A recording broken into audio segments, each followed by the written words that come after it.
ನಿದ್ರಾಲೋಕ YouTube ಚಾನಲ್ಗೆ ಸ್ವಾಗತ. ನಮ್ಮ ಇಗ್ಲೂರು ಗ್ರಾಮದಲ್ಲಿರುವಂತಹ ಶ್ರೀ ರಾಧಾ ರುಕ್ಮಿಣಿ ಸಮೇತ ವೇಣುಗೋಪಾಲ ಸ್ವಾಮಿ ದೇವಸ್ಥಾನ ಹಾಗೂ ಗಣಪತಿ ಮಹಾಲಕ್ಷ್ಮಿ ನವಗ್ರಹ ದೇವರುಗಳನ್ನ ಹೊಂದಿರುವಂತಹ ಪುರಾತನವಾದಂತಹ ದೇವಸ್ಥಾನ. ನಮ್ಮ ಗ್ರಾಮದಲ್ಲಿ ಹಿರಿಯರು ಹೇಳಿದಂತ ಪ್ರಕಾರ ನಮ್ಮ ಇಗ್ಲೂರು ಗ್ರಾಮದಲ್ಲಿರುವಂತಹ ವೇಣುಗೋಪಾಲ ಸ್ವಾಮಿ ದೇವಸ್ಥಾನ ಸುಮಾರು 300 ವರ್ಷಗಳ ಹಳೆಯ ದೇವಸ್ಥಾನ ಅಂತ ಹೇಳಿ ನಮ್ಮ ಗ್ರಾಮದಲ್ಲಿರುವಂತಹ ದೊಡ್ಡವರು ಹೇಳಿದ ಮಾತು. ಹಾಗೆ ಈ ದೇವಸ್ಥಾನ ಸುಮಾರು 2004ರಲ್ಲೇನೋ ಜೀರ್ಣೋದ್ಧಾರ ಆಗಿರುವಂತಹ ದೇವಸ್ಥಾನ. ಈ ದೇವಸ್ಥಾನ ಹಿಂದೆ ಸುಮಾರು ಈಗ ನಮ್ಮ ಹಳ್ಳಿಗಳಲ್ಲಿ ಮನೆ ಯಾವ ತರ ಇರುತ್ತೋ ಆ ತರ ವಾತಾವರಣದಲ್ಲಿ ಇದ್ದಂತಹ ಮನೆ. ಅದಕ್ಕೆ ಯಾರೋ ಬೇಡದೇ ಇರುವಂತವ್ರು ಗರ್ಭಗುಡಿಗೆ ಹೋಗಿದ್ರು. ಹಾಗಾಗಿ ದೇವಸ್ಥಾನ ಕ್ಲೋಸ್ ಆಗೋಗಿ ಸುಮಾರು ವರ್ಷಗಳು ಪೂಜೆ ಇರಲಿಲ್ಲ ಅಂತ ಹೇಳಿ ನೋಡಿ ಇಲ್ಲಿ ಕುತ್ಕೊಂಡಿದ್ದಾರಲ್ಲ, ಇವರೇ ಹಿರಿಯಕರು ಹೇಳಿದಂತ ಮಾತು. ಹಾಗಾಗಿ ನಂತರ ಈ ದೇವಸ್ಥಾನವನ್ನ ಕೆಡವಿ ಮತ್ತೆ ಜೀರ್ಣೋದ್ಧಾರ ನಮ್ಮ ಗ್ರಾಮದಲ್ಲಿರುವಂತಹ ಹಿರಿಯರು ಮುಖ್ಯಸ್ಥರು ತುಂಬಾ ಜನ ಎಲ್ಲ ಇದಕ್ಕೆ ಸೇರಿ ಈ ದೇವಸ್ಥಾನವನ್ನ ಜೀರ್ಣೋದ್ಧಾರ ಮಾಡಿ ಪ್ರತಿಷ್ಠಾಪನೆ ಮಾಡಿರುವಂತಹ ವೇಣುಗೋಪಾಲ ಸ್ವಾಮಿ ದೇವಸ್ಥಾನ. ಇನ್ನೊಂದು ಈ ದೇವಸ್ಥಾನ ನಮ್ಮ ಚಂದಾಪುರ ಆನೇಕಲ್ ಬಂದ್ರೆ ಇಗ್ಲೂರು ಮೇನ್ ರೋಡ್ ಅಲ್ಲಿ ಇರುವಂತಹ ಈ ದೇವಸ್ಥಾನ. ನಾವು ನಮ್ಮ ಸ್ನೇಹಿತೆ ಆದಂತಹ ಉಮಾ ಅಲ್ಲಿ ಪೂಜೆಯಲ್ಲಿದ್ದಾರಲ್ಲ, ಅವರೇ ನನ್ನ ಸ್ನೇಹಿತೆ ಉಮಾ. ಅವರು ತುಳಸಿ ಪೂಜೆಗೆ ಅಂತ ಹೇಳಿ ನಮ್ಮನ್ನು ಕೂಡ ಇನ್ವೈಟ್ ಮಾಡಿದ್ರು. ಹಾಗಾಗಿ ಆ ತುಳಸಿ ಪೂಜೆಯಲ್ಲಿ ನಾವು ಕೂಡ ಪಾಲ್ಗೊಂಡಿದ್ವಿ. ಪೂಜೆ ಮಾಡ್ತಾ ಇರುವಂತಹ ಅರ್ಚಕರು ಬಂದು ದೇವಸ್ಥಾನದ ಮುಖ್ಯ ಅರ್ಚಕರು ಯದುನಂದನ ಅಂತೇಳಿ. ದೇವಸ್ಥಾನದಲ್ಲಿ ವಾರ್ಷಿಕೋತ್ಸವ, ವೈಕುಂಠ ಏಕಾದಶಿ, ಸಂಕಷ್ಟರ ಚತುರ್ದಶಿ ಹಾಗೂ ಸತ್ಯನಾರಾಯಣ ಸ್ವಾಮಿ ಪೂಜೆಗಳನ್ನು ಈ ದೇವಸ್ಥಾನದಲ್ಲಿ ಅರ್ಚಕರು ಮಾಡ್ತಾರೆ.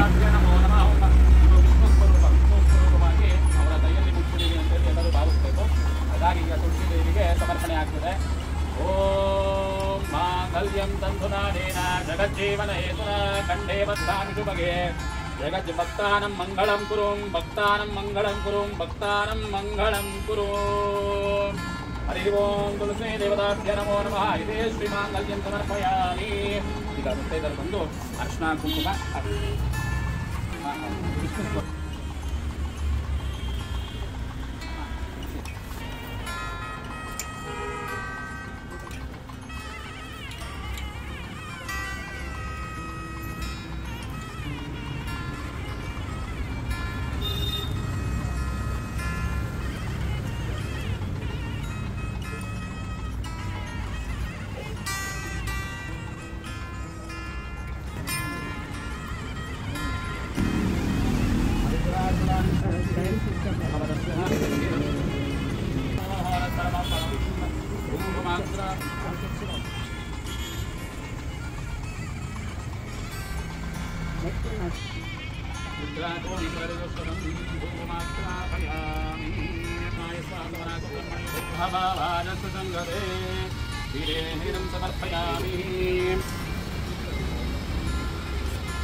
ಅವನು ಒಂದು ವರವನ್ನ ಪಡ್ಕೊಂಡಿರ್ತಾನೆ.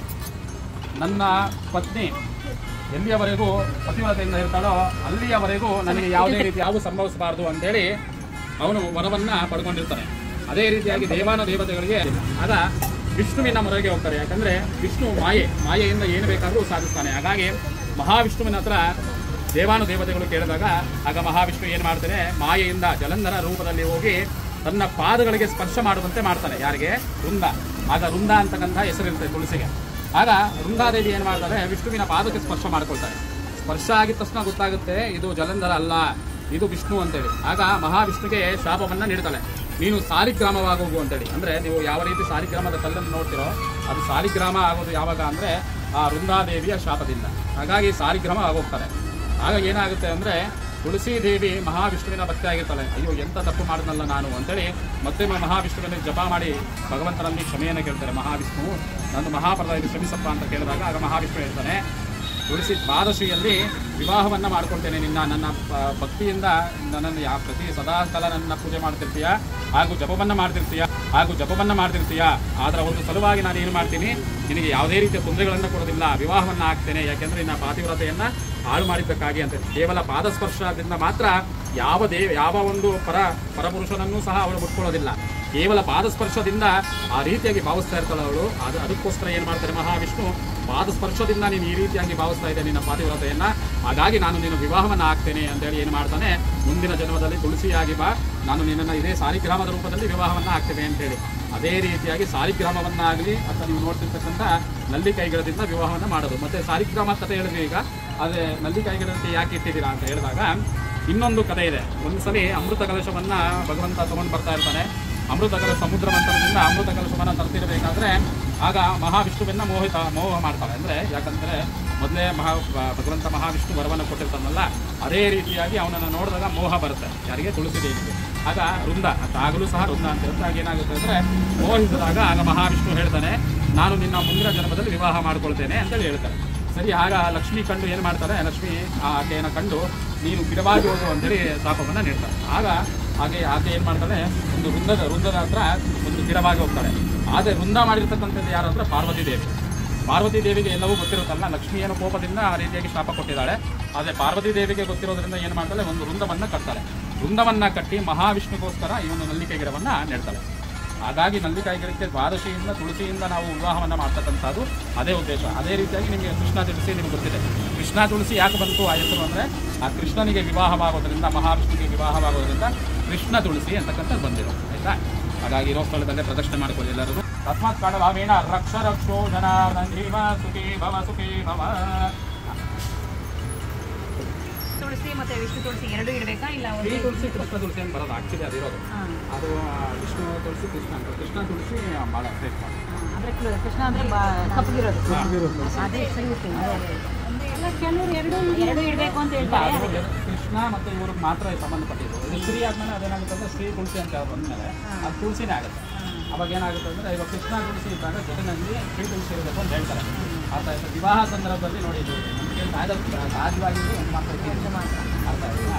ಅದು ಶ್ರೀನೇ, ಇದು ಕೃಷ್ಣ. ಎರಡು ಹರಿ ಓಂ ಆವಾಯ ಶ್ರೀ.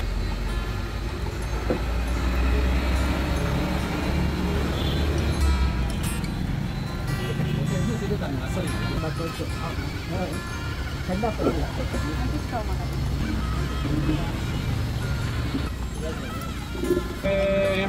ಶುಭಂ ಕಲಶಕಲ್ಯಾಣಮಾರೋಗ್ಯಂ ಸತತಂ ಪದಾ ಮಮ ಬುದ್ಧಿಪದಾನಮೋಸ್ತುತೆ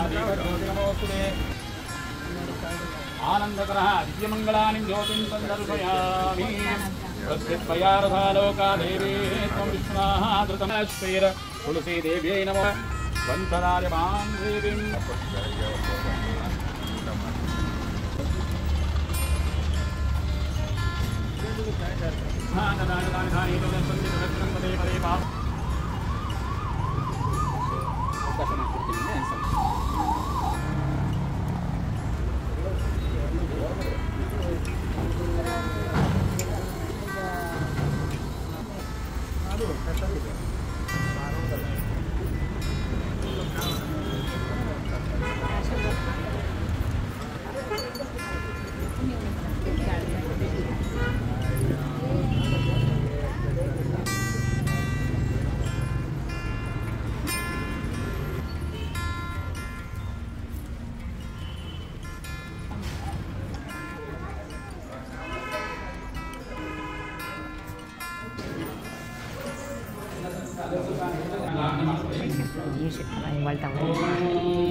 ವಿದ್ಯಾಭ್ಯಾಸದ ಸಮೃದ್ಧಿಯಾಗಿ ಶ್ರೀ ಮಹಾಲಕ್ಷ್ಮಿಯನ್ನು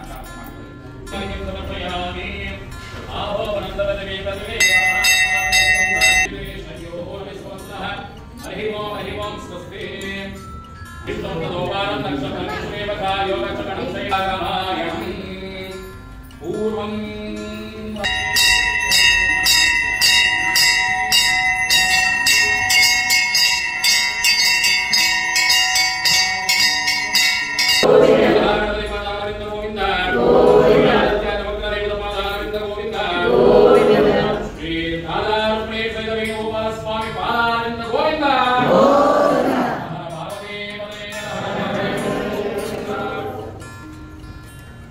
ನಮ್ಮ ಇಗ್ಲೂರು ಗ್ರಾಮದಲ್ಲಿರುವಂತಹ ಪುರಾತನವಾದಂತಹ ಶ್ರೀ ರಾಧಾ ರುಕ್ಮಿಣಿ ಸಮೇತ ವೇಣುಗೋಪಾಲ ಸ್ವಾಮಿ ದೇವಸ್ಥಾನ ವಿಡಿಯೋ ಇಷ್ಟ ಆಗಿದ್ರೆ ಲೈಕ್ ಮಾಡಿ, ಶೇರ್ ಮಾಡಿ, ಕಮೆಂಟ್ ಮಾಡಿ, ಸಬ್ಸ್ಕ್ರೈಬ್ ಮಾಡಿ.